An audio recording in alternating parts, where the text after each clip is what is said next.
But Bryn, very interesting to hear from you what the pandemic has done to advertising, the key sponsor of the game. It's changed the model a little bit. Some of the big players are changing how they spend. Well, first of all, thank you for having me. It almost certainly has. And I think, there's been many sectors and brands that have been hit very hard by the economic pressures of the pandemic. Now, if you to think about some of the key beverage brands that would typically sponsor, argue the Super Bowl to gain, huge exposure, huge activation opportunities, promotion and sales, they've obviously pulled out this year. Now, what's behind this? Well, they've got their own sort of P&L pressures from the pandemic, with the closure of bars, clubs, restaurants, on-trade activities. So typically what you'll find is marketing budgets are under pressure, and sometimes they'll be hit hardest and hit first, including sponsorship activities. So there's pressures on their fundamental business. But equally, if you think about these sponsorships in particular, what are they thinking about? Well, they benefit from in-stadium and on-trade activation and sales. And of course, with the pandemic, with cardboard cutouts in the stadium, they're not really getting that. And also on-trade with restaurants and bars, globally, to a large extent, has been hugely impacted. So commercially, does it make sense for these brands to sponsor? And also, they're probably anticipating a lower global viewership.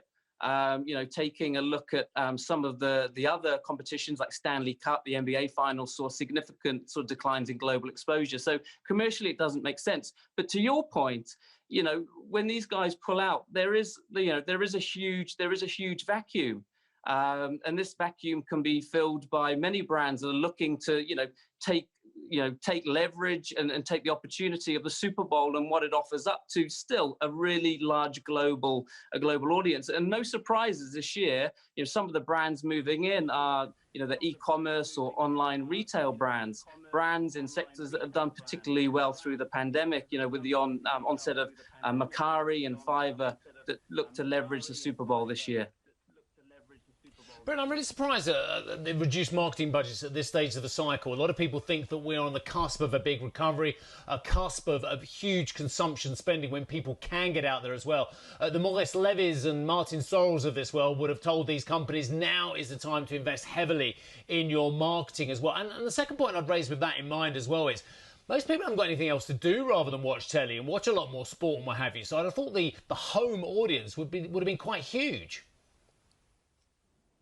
Oh, yeah, absolutely. But what you can't get away from is, there are many industries, there are many brands that are suffering, and they have pressures on their P&L. But like I mentioned before, there's a huge vacuum, and we are seeing huge uptake in sort of marketing expenditure and sponsorship expenditure, but it's coming from other sectors. And the landscape of the sort of sponsorship market is noticeably changing. But there is conventional wisdom that during these times that you should actually increase your marketing budget. But sometimes that just is not feasible. Bryn, unfortunately, I watched England drop the ball against Scotland in the rugby over the weekend. And apart from, obviously, the poor performance against the Scots, and let's take nothing away from them because they deserved the win, it was very strange with the lack of a crowd or an audience and a very odd piped cheering that was supporting the event. Just didn't feel right. Is that having any impact on the way advertisers are thinking about putting money around these events? The fact that largely there are no crowds, there's no audience?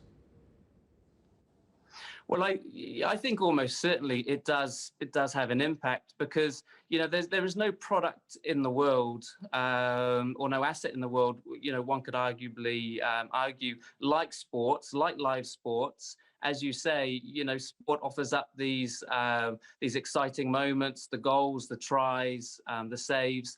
And it's these moments in a game when the crowd is cheering and you're getting these poignant points of celebration, the interaction of fan and player within the stadium, which is a sponsor's dream. And I share your view. A lot of that atmosphere or the lack of atmosphere currently is not going unnoticed.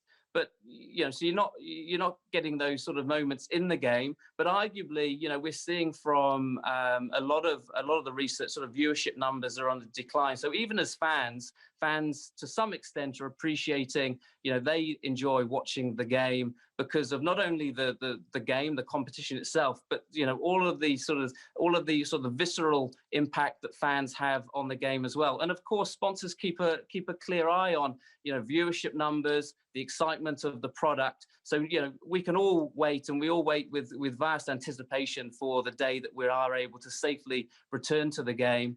To provide a better product. And of course, broadcasters and sponsors want that too.